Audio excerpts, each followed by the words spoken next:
in a co-venture, for example, you have a Canada-US co-venture. You don't get a Canadian content film for the purposes of getting Canadian content tax credits. What you do have, though, is a Canadian content film for the purposes of the CRTC, the Canada Radio and Television Commission.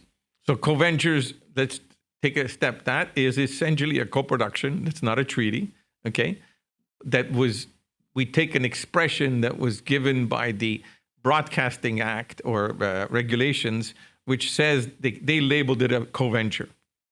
How you're able to do a co-venture means that you now are not subject to these limitations on the treaty, but you can actually co-venture with a U.S. company. Right. And so, like I was saying, you are Canadian content for the purposes of the CRTC. I think one important point to hit on is, well, okay, that's great, but what do I get from that, right? You don't get tax credits. But the way that Canadian broadcasting works is if you're a Canadian broadcaster, that means that you actually have a little spot on spectrum, right?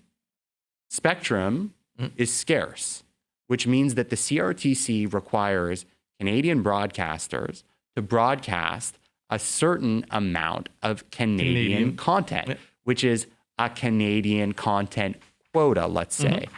The result of that, or the consequence of that, is that Canadian content is scarce, and these Canadian broadcasters need it to hit their quotas, to keep their licenses, right? So that justifies a premium in the marketplace for Canadian content. So if your picture is a Canadian-US co-venture, it's Canadian content for the purposes of the CRTC, that means that you could command a higher license fee for the Canadian sale, or what we often talk about as being a premium, right?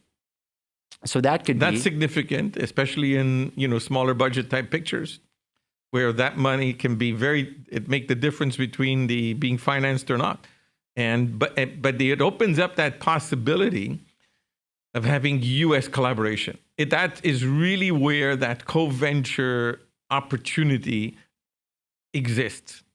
Now, all of a sudden, without having a treaty, okay, you can take films that could be done partly in Canada, partly also in the United States, share that copyright. By the way, the Canadian doesn't have to have any part of the copyright. It could even be 100% owned by the U.S. entity.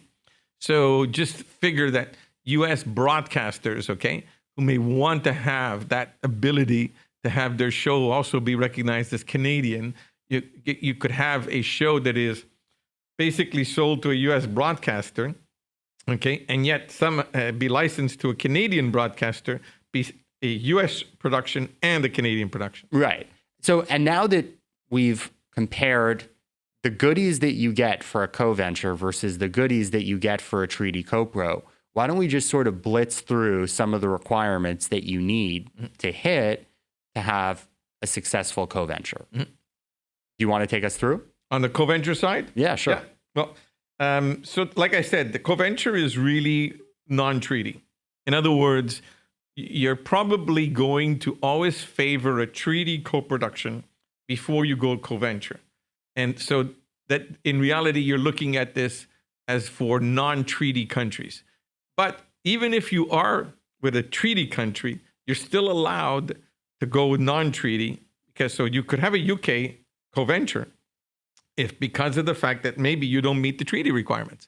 One of the things with the treaty requirements is that your actors, okay, have to also be nationals from the two countries. So if all of a sudden your main stars are American and you don't meet those co-production treaty requirements, another one would be the non-treaty country. Go the co-venture route.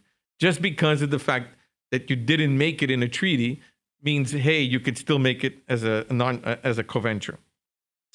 Both of the producers have to be, sharing themselves the control of the production.